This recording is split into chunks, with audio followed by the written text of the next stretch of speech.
my sister, Jamie, my baby sister, who was 10 years younger than me, so she was a kind of a come along lately, turned into a remarkable woman. As a matter of fact, she turned into a professional tennis player. Oh, wow. And played Wimbledon 4 or 5 times, and she's actually in the Georgia Sports Hall of Fame. And now we're going next weekend to get her installed into the Southern Tennis Hall of Fame. She's pretty cool. That's amazing. Played in all the majors, and was a high school athlete here, good student.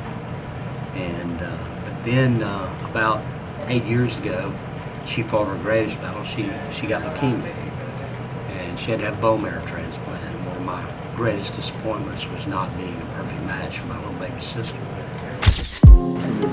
Let's see, love. Let's talk about love.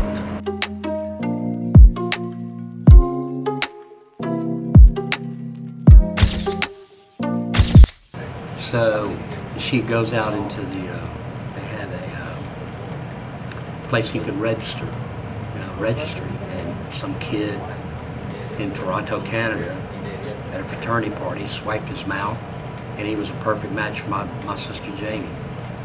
So they flew him to Boston, and they took his bone marrow out of his back, a very painful procedure, and flew it to Atlanta and implanted that bone marrow in my sister.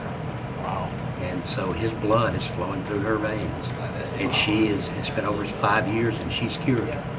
That's amazing. Isn't that amazing? It's fantastic. It's unbelievable. You talk about love for a human being, my God. Yeah. I mean, he's our family now. We've got pictures of him. We have to be related. How could it not be? Yeah. He is a perfect genetic match now for my sister. So I asked the doctor, the transplant doctor, how can that be? A person we've never met be a genetic match for my sister, which means we have to be related. I mean, have to be.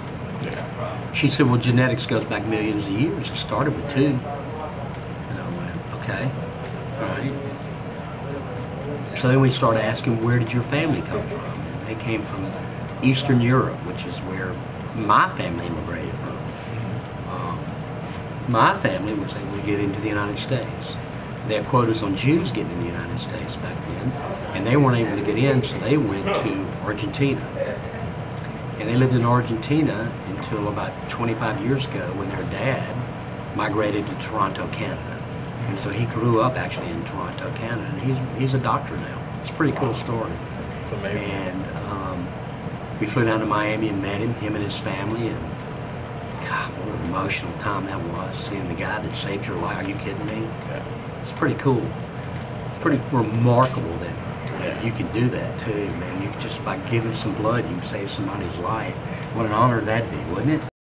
And so my sister Jamie and I are extremely close. I'm not sure a brother and sister can love each other as much as that. We have a mutual respect for each other too, and mutual admiration for and a love for the city of Macon, and to make the place we live a better place, a better community. I mean, we have to. We have a 25% poverty level in Macon. It's outrageous. If you're not doing something to help the poverty level in this town, you're not helping at all. It bothers me that there's no motivation. I don't know.